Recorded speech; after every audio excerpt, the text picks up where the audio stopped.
안녕하세요. 교육의 진심인 아빠 원어드림입니다. 이번 영상에서는 저희 아이가 한국에서 공부한 방법에 대해서 한번 이야기를 해볼까 합니다. 어제 학교 라이드를 하다가 이곳에서는 아이를 학교에 바래다 주고 또 학교에서 픽업해 와야 됩니다. 그게 부모들의 일상 중에 하나입니다. 꼭 국제학교만 그런 게 아니고요. 적어도 이곳 쿠칭에서는 어, 공립학교들도 다 그렇게 아이들의 라이드가 대부분 다 필요합니다. 네, 어쨌든 이제 아이를 학교에 바래다 주고 학교에서 픽업해 오는 그 과정에서 많은 이야기를 하게 됩니다. 근데 어제는 아이한테 저도 좀 놀라운 사실을 알게 돼서 한번 이 영상에서 이야기해 보려고 합니다. 제가 캐나다에 있을 때 이제 아이는 캐나다에서 8학년, 한국으로 하면 중학교 2학년이라고 해야 되나요? 예, 8학년 초반까지 다니다 이제 한국으로 오게 됐습니다. 그래서 한국에서 중학교 2학년 과정하고 중학교 3학년 과정 2년을 마치고 지금 말레이시아 쿠칭에 온 경우인데요.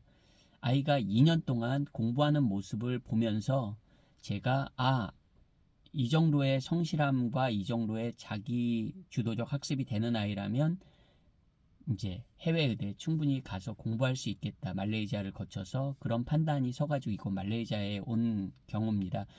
뭐 제 영상을 한두 번 보신 분들은 인지하고 계실 것 같습니다. 어쨌든 제가 어제 놀란 거는 아이가 이제 자기가 한국에서 공부한 방법에 대해서 이야기를 하더라고요.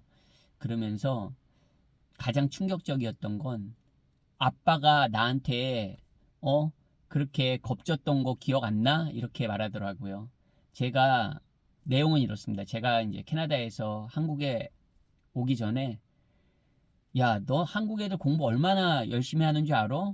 너 캐나다에서 한 번도 공부해 본 적 없잖아. 캐나다는 초등학교 때 뭐 중학교 그 8학년 초반 과정까지 공부라고 할 게 없습니다. 물론 아이는 그래도 캐나다 중학교 과정 주니어 하이라고 하는데요. 거기서 소위 말하는 우수반이었어요. 예, 우수반이었습니다. 근데도 뭐 공부라고 할 게 없어요. 뭐 하루에 과제 분량이라고 해봤자 한 30분 내외? 우리 그 대한민국에서는 초등학생도 하루에 30분 이상 집에서 과제 같은 거 하지 않나요? 초등학교 저학년도? 캐나다 수준이 그렇습니다. 뭐 공부란 게 없어요. 뭐 학교에선 집중하고 열심히 한다고 하지만 뭐 집에서 어떻게 따로 학교 그 공부를 한다거나 그런 경우를 거의 본 적이 없습니다. 시험도 없다고 말할 정도고요. 예. 그러니까 뭐 공부란 게 정말 없죠.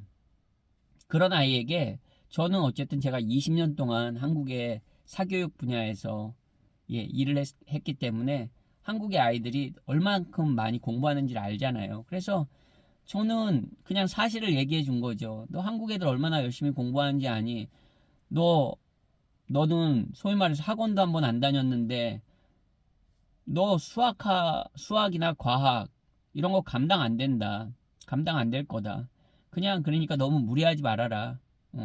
무리하지 말라라는 건 좋게 얘기하면 공부 안 해도 돼 이건데 또 나쁘게 받아들이면 너는 뭐 안 돼. 그냥 어차피 바닥을 깔아주는 거야. 그러니까 그냥 어차피 안 될 거니까 공부하지 마. 그런 말로 들릴 수도 있었을 것 같아요.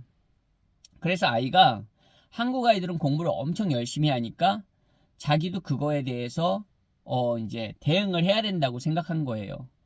아이는 중학교 2학년, 3학년 동안 학교 성적이 굉장히 좋았습니다. 결과적으로 말씀드리면 중학교 2학년 때부터 이제 내신 시험을 보잖아요. 중학교 2학년, 3학년 뭐 반 1등도 하고 전교 2등도 하고 네, 굉장히 소위 말하는 최상위권 학생이었어요. 근데 학원이라고 해봤자 중학교 2학년, 3학년 동안 뭐 학기 중에 그 수학학원, 학원이 아니죠. 정확하게는 공부방, 예, 같은 단지 내에 있는 공부방에 일주일에 2번 정도 이렇게 갔습니다. 그것도 학기 중에만. 남들은 방학 때는 뭐 더 심화 수업 해가지고 더 많이 하는데 집중 수업. 저희 아이는 방학 때는 또 보내지도 않았습니다. 학원에. 그렇게 그냥 수학이 그 캐나다 교과 과정이 너무 한국과 차이가 나니까 그냥 선행학습 이런 건 상상도 못했고요. 그냥 그 교과 과정 따라가는데 바빴습니다. 그 정도의 수학 공부방 다닌 게 전부예요.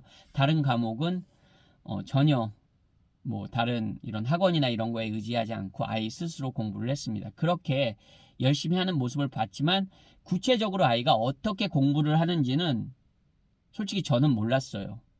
그리고 누가 가르쳐 주지도 않았고요. 저뿐만 아니라 와이프가 가르쳐 주지도 않았고요. 와이프도 어제 상당히 놀란 표정이었습니다. 아이가 수학 문제집 같은 경우에 3번을 반드시 풀었다는 거예요. 모든 자기가 푼 수학 문제집은 3번을 풀었답니다. 한 번은 뭐 쉽게 말해서 연습장에, 두 번째는 뭐 이렇게 펜이 있는데 쓰면은 처음에는 보이고 사라지는 펜이 있나 봐요. 요즘은 시대가 좋아졌죠. 예, 그런 문구류도 있나 봅니다. 제가 펜 이름까지는 모르는데 그런 걸로 또 한 번 풀고 그 다음에 마지막으로 이제 연필로 3번째 풀었답니다.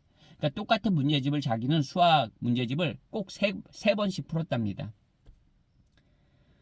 그 반복이라는 게 학습에서는 정말 반복의 힘이 엄청나거든요. 영어도 마찬가지지만 한 문제집을 모든 문제집을 3번씩 풀었답니다. 특히 과학은 기본 3번에 특별히 어려운 문제들은 표시를 해놓고 4번, 심지어 5번까지 봤답니다. 그러면서 하는 말이 자기는 한국 애들은 더 많이 한다고 생각했기 때문에 그만큼 해도 한국 애들을 쫓아갈 수 있을지 자신할 수 없었답니다. 그래서 더 많이 그렇게 어떻게 보면 그게 동기부여가 된 거죠. 좋은 의미로 말하자면. 한국 아이들은 학원도 다니고 더 많이 하는데 나는 나 혼자 하고 3번, 4번, 5번 반복해도 모자랄 수 있다는 그 생각에 그렇게 열심히 했대요. 그러면서 아빠가 그랬잖아. 나 한국 가면 거의 꼴찌 한다고. 그래서 내가 열심히 한 거야. 그렇게 얘기하더라고요. 그리고 또 이렇게 문제를 반복해서 푼 거, 그것도 굉장히 칭찬해 줄만 하지만 매일매일 학교를 다녀와서 아이가 한 거는 시험 기간이 아니라도 그날 배운 교과 내용들을, 모든 교과서들을 다 읽었대요.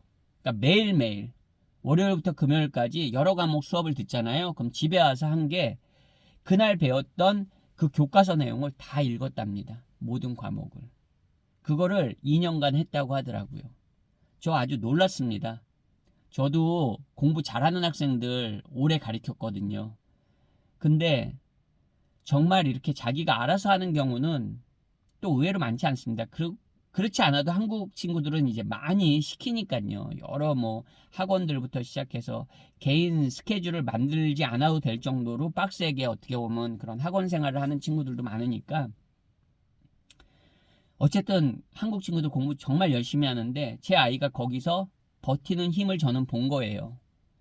그리고 어저께 그 얘기를 들으면서 정말로 내 아이지만 얘가 대단한 노력을 했구나.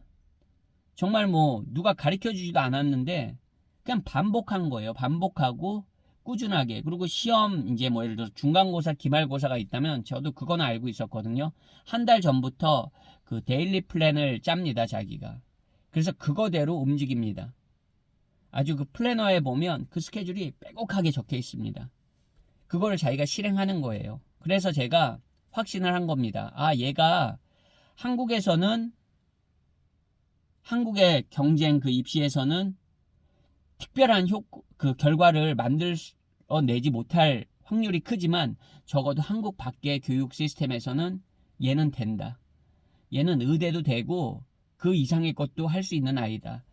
라는 확신이 들었던 겁니다. 근데 어제 그런 세부적인 내용을 들으면서 또 한 번 놀랐습니다. 제가 늘 말씀드리지만 제 영상에서 말씀드리지만 한국에서는 공부를 해도 결과를 장담할 수 없습니다. 왜? 모두 다 열심히 하는 구조이기 때문에 정말 치열합니다. 하지만 한국 밖은 그렇지 않습니다. 이건 말레이시아가 교육열이 캐나다보다 훨씬 높습니다. 캐나다는 언급하지 않겠습니다. 캐나다는 정말 고등학교에 가도 공부하는 학생은 정말 소수입니다. 이제 대학에 그나마 가야지 열심히 하는 구조고요. 고등학교 때까지도 아주 특별한 이런 소위 말하는 아주 특별한 이런 학교들 빼고는 정말 일반 고등학교에서 공부 열심히 하는 아이 손에 꼽을 정도입니다. 상위 5% 정도 봐야 됩니다. 그것도 넉넉하게 아주 많이 잡은 겁니다. 정말 공부하는 학생들이 적습니다. 근데 한국은 어떻습니까? 중학교만 봐도 공부 열심히 하는 친구들 많고요. 심지어는 초등학교 학생들만 봐도 공부 열심히 하는 친구들 많습니다.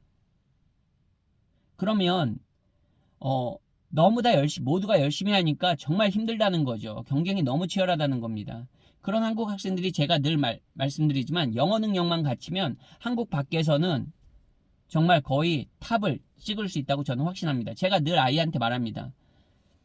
너희 중학교에서 한 전교 30등까지 보자. 보통 요즘 중학교는 한 200명, 300명 사이잖아요. 대부분 이제 그 학년 학생 수가 한 2, 300명 사이입니다. 참고로. 예, 저희 때랑은 인원이 많이 다르죠. 한 상위 10%, 한 20명, 30명은 만약에 영어권 국가나 이건 말레이시아 데려다 놓으면 영어 능력만 되면 대부분 다 1등 할 거다. 1등 할 거다. 뭐 캐나다는 말할 필요도 없고요. 제가 제 지난 영상에서도 언급했지만 한국의 일반 고등학교 다니는 학생이 공부량이 10이라고 한다면 이곳 말레이시아에서 국제학교에서 열심히 하는 학생들 공부량 저는 5라고 봅니다. 그냥 일반 공부에 집중 안 하는 그런 국제학교들은 한 3 정도라고 봅니다. 이 비교가 안 되는 거잖아요. 제가 뭘 모르고 마구 떠들고 있는 게 아닙니다. 저는 아주 이 교육에 진심이고 이 분야에 거의 그냥 빠져 있는 사람입니다. 모르고 그냥 헛소리를 짓거리고 있는 게 아닙니다. 제가 아이한테 하는 말이 있습니다. 너가 중학교 3학년 때 했던 노력만큼 지금 여기서 10학년, 11학년에서 하면 너는 무조건 탑이다. 무조건 탑이다. 그 탑이라는 게 꼭 1등을 말하는 게 아닙니다. 성적이 좋게 나올 수밖에 없습니다. 특히 한국 밖에서요. 특히 이 말레이시아는 동남아 국가지만 이 말레이시아 국제학교 시스템은 적어도 영국식 커리큘럼을 따르는 학교들이 대부분입니다. 제 아이 학교도 그렇고요. 그 시스템 하에서는 공부하면 성적이 나옵니다. 외국에서는 공부하면 성적이 나오는 구조입니다. 공부했는데도 성적이 안 나올 수 있는 한국과는 전혀 다릅니다. 즉 공부를 하면 그게 성적들로 드러납니다. 그것만큼 큰 동기부여가 어디 있을까요? 내가 공부하는 만큼 성적이 오릅니다. 그러면 그것만큼 힘이 나는 게 어디 있을까요? 공부를 했는데도 결과가 안 나오면 오히려 그게 더 좌절이 되지 않을까요? 저는 혹시 기회가 있다면 꼭 부자들만이 이제 더 이상 이렇게 해외로 나올 수 있는 건 아닙니다. 그냥 패러다임, 생각이 다른 것 뿐이에요. 제 지난 영상에서도 말씀드렸지만 한국 중학생 기준으로 영어학원, 수학학원 매달 보내실 그런 경제력이면 이건 말레이시아. 제가 살고 있는 쿠칭에서는 국제학교 보내고도 남습니다. 여기 있는 국제학교들의 교육의 퀄리티는 적어도 한국에서 상상하는 이상입니다. 혹시 모든 분들이 다 나올 수는 없죠. 그리고 모든 분들이 다 같은 목표를 향해서 뛸 수는 없습니다. 하지만 조금 생각의 전환을 하신다면 더 많은 기회가 우리 자녀들에게 있다는 말씀을 오늘 영상에서도 마지막으로 드리면서 적어도 성실하게 공부할 수 있는 힘이 있는 학생이고 영어 능력만 갖춰진다면 전 세계 어디에서도 적어도 한국보다 더 많은 기회가 우리 아이들에게 있을 수 있다는 거 저는 오랜 해외 생활을 통해서 정말 확신합니다. 오늘도 영상 시청해 주셔서 감사드리고요. 저는 또 다음번 영상에서 인사드리겠습니다. 안녕히 계세요.